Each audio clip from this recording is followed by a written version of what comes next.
সালামু আলাইকুম, কেমন আছেন সকলে? আজকে আপনাদের জন্য আলোচনা নিয়ে আসছি এই জেড এস ব্যাট নিয়ে। অর্থাৎ যারা নাকি গরু, ছাগল, হাঁস, মুরগি ইত্যাদি পেলে লালন পালন করে থাকেন, এই জেড এসের গুণাগুণ কী কী কী রোগের বিরুদ্ধে কাজ করবে এবং কাকে কতটুকু ডোজেস ফর্ম খাওয়াতে হবে, উপকারিতা কী এবং পার্শ্ব প্রতিক্রিয়া কী, এই বিষয় নিয়ে আজকের এই আলোচনা থাকছে।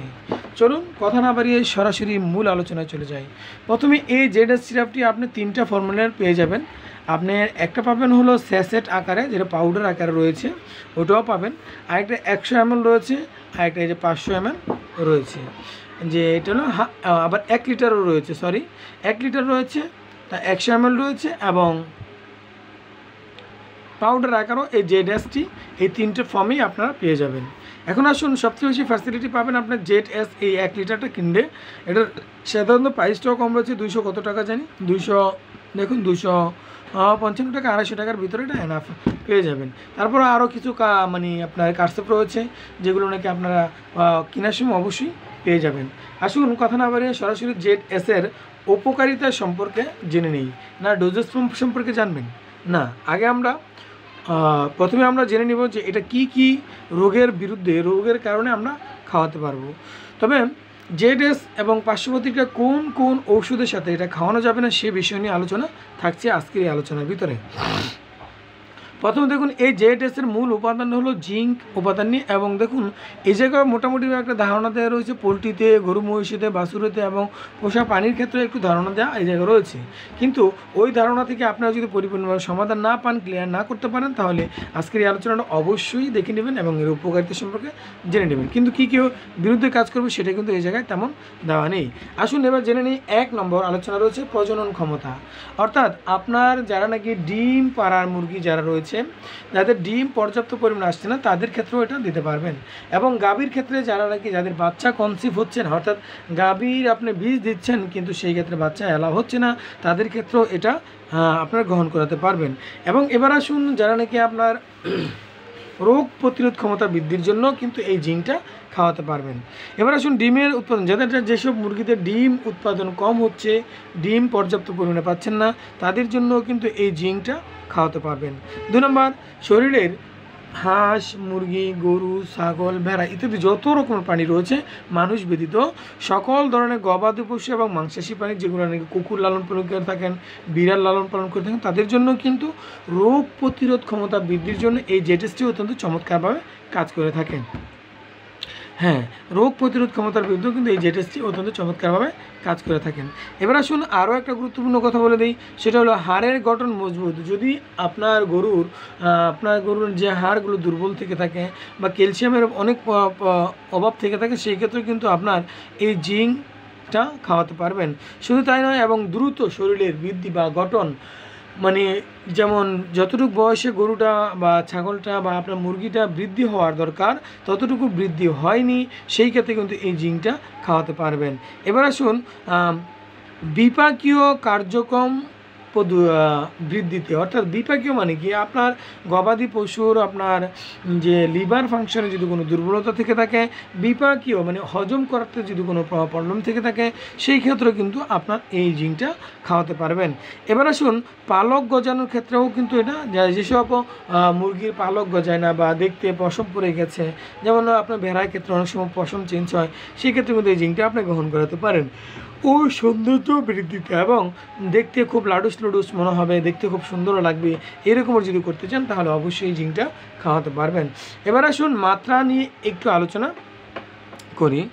মাত্রা আসলে আপনার, যদি আপনার সেটা পানির সাথে মিশ্রিত করে খাওয়ান, যদি আপনার পোষা প্রাণী হয় যেমন মুরগি, হাঁস, তারপর রাজহাঁস, কবুতর, কোয়েল পাখি ইত্যাদি যত রকম প্রাণী রয়েছে, তাদেরকে সাধারণত 3 থেকে 6 মিলি, অর্থাৎ ধরে নেন 3 থেকে 6 মিলি 1 লিটার পানিতে দিবেন।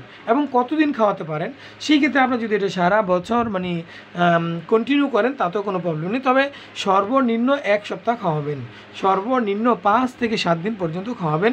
এটা হলো গরু, এটা হলো যেসব প্রাণীকে পানির মধ্যে মিশিয়ে খাওয়াবেন। 1 লিটার পানিতে 6 মিলি বা 5 মিলি পরিমাণ দিবেন। তবে এটা রোগের এবং বয়সের তীব্রতা অনুসারে একটু কম বেশি হতে পারে। সর্বনিম্ন 3 মিলি দিতে পারবেন এবং সর্বোচ্চ 6 মিলি পর্যন্ত দিতে পারবেন 1 লিটার পানিতে।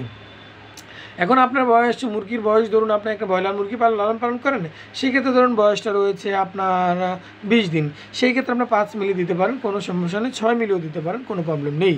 কিন্তু বাচ্চার বয়স মাত্র 10 দিন, সেই ক্ষেত্রে কিন্তু আপনাকে অবশ্যই 3 থেকে 4 মিলি দিতে হবে। এটা আপনার তারতম্যটা বয়সের ওপর ডিপেন্ড করে আপনি নির্ণয় করে নিতে হবে।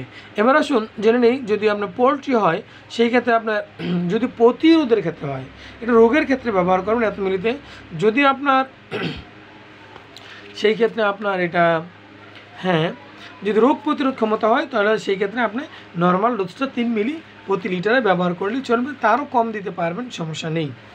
এবার আসুন যদি আপনার গরু, ছাগল, হাঁস, মুরগি ইত্যাদিতে গরুর ক্ষেত্রে হয়, সেই ক্ষেত্রে আপনি অবশ্যই ওজনের উপর ভিত্তি করে আপনাকে দিতে হবে। তবে আমি আপনাদেরকে একটা বলে দিচ্ছি, যদি আপনার গবাদি পশু গর্ভাবস্থায় থাকে তাহলেও খাওয়াতে পারবেন, কোনো সমস্যা নেই। অর্থাৎ গাব থাকে সেক্ষেত্রে খাওয়াতে পারবেন, কোনো প্রবলেম নেই, বরং আরও বেশি উপকার হবে। এবার আসুন গরুর ওজনের ক্ষেত্রে এবং ছাগল ভেড়ার ওজনের ক্ষেত্রে কিন্তু এটা পার্থক্য আসবে। গরুর প্রতি 1 মণ ওজনের জন্য, অর্থাৎ আপাত মস্তক জীবিত অবস্থায় যদি আপনার গরুর ওজন 1 মণ হয়, তাহলে আপনি ব্যবহার করতে পারবেন 10 মিলি। যদি 1 মণ হয় তাহলে আপনি 10 মিলি ব্যবহার করতে পারবেন। যদি 2 মণ হয় তাহলে 15 থেকে 20 মিলি ব্যবহার করতে পারবেন। যদি 3 মণ হয় তাহলে আপনার 20 থেকে 30 মিলি পর্যন্ত ব্যবহার করতে পারবেন। এভাবে আপনি গরুর ওজন যত বৃদ্ধি হবে, আমি বলে দিচ্ছি প্রতি মণে 10 কেজি করে বৃদ্ধি, 10 মিলি করে আপনি ব্যবহার করতে পারবেন। অর্থাৎ 2 চা চামচ প্রতি 5 মিলিতে হলো 5 চামচ এবং 10 মিলিতে হলো 2 চামচ। 1 মণ গরুর ওজনের জন্য আপনি 10 মিলি ব্যবহার করতে পারবেন। আপনার ছাগল ভেড়ার ক্ষেত্রে কিন্তু সেই ক্ষেত্রে আপনি মনে রাখবেন পার কেজিতে আসতে হবে। পার কেজিতে আপনি 1 ml ব্যবহার করতে পারেন। যেমন ধরুন আপনার গরুর ওজন, আপনার ভেড়ার ওজন বা খাসির ওজন বা আপনার ছাগলের ওজন 20 কেজি রয়েছে, সেই ক্ষেত্রে আপনি কয় মিলি ব্যবহার করতে পারবেন। আপনি 20 মিলির জন্য আপনি যদি 1 ml করে ব্যবহার করেন, 100 ml 50 ml হলে সেই ক্ষেত্রে আপনার 20 মিলিতে 20 কেজি ওজনের জন্য আপনি ব্যবহার করতে পারবেন 1 চা চামচ পরিমাণ। আমি আবারও বলে দিচ্ছি, যদি আপনার ছাগল ভেড়ার ওজন 20 কেজি হয় তাহলে সেই ক্ষেত্রে জীবিত অবস্থায়, তাহলে সেই ক্ষেত্রে 1 চামচ খাওয়াতে পারেন। তবে কয়বার খাওয়াবেন সেটা হলো বিষয়। অবশ্যই 24 ঘন্টার ভিতরে একবার গ্রহণ করাতে হবে। এবং এটার পার্শ্ব প্রতিক্রিয়া হলো, যদি ক্যালসিয়াম এবং জিঙ্ক একই সাথে খাওয়ান তাহলে ক্যালসিয়ামের কার্যকারী ক্ষমতা হারিয়ে ফেলবে। সেই জন্য ক্যালসিয়াম এবং জিঙ্ক একত্রে খাওয়াবেন না, অবশ্যই একদিন পর পর খাওয়াবেন, অথবা ডিফারেন্স 12 ঘন্টার ডিফারেন্সে খাওয়াবেন। সকালের পানিতে যদি আপনি এটা ব্যবহার করে থাকেন, বা সকালে যদি চামচ দিয়ে গরুকে বা ছাগলকে বা ভেড়াকে আপনি খাইয়ে থাকেন, সেই ক্ষেত্রে সন্ধ্যা বা বিকালে অবশ্যই ক্যালসিয়াম খাওয়াবেন। এভাবে খাওয়ালে আপনারা ফলাফলটা খুব দ্রুত ভালো পাবেন। এ ছিল আজকের মতো আলোচনা। তবে আলোচনা শেষ করার পূর্বে বিশেষভাবে একটা অনুরোধ জানাচ্ছি, যারা নাকি আমার চ্যানেলে সাবস্ক্রাইব করেছেন তাদেরকে যেন অসংখ্য ধন্যবাদ। আর যারা নাকি সাবস্ক্রাইব করেননি, আমি আশা রাখছি অবশ্যই সাবস্ক্রাইব করবেন, কারণ সাবস্ক্রাইব করলে আপনার টাকা পয়সা বাড়ি গাড়ি কিছুই লাগবে না, বরঞ্চ আপনারই উপকার হবে সবচেয়ে বেশি।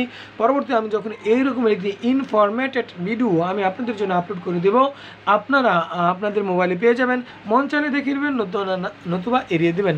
আর যদি কোনো কিছু জানার প্রয়োজন থাকে অবশ্যই কমেন্টে জানাবেন।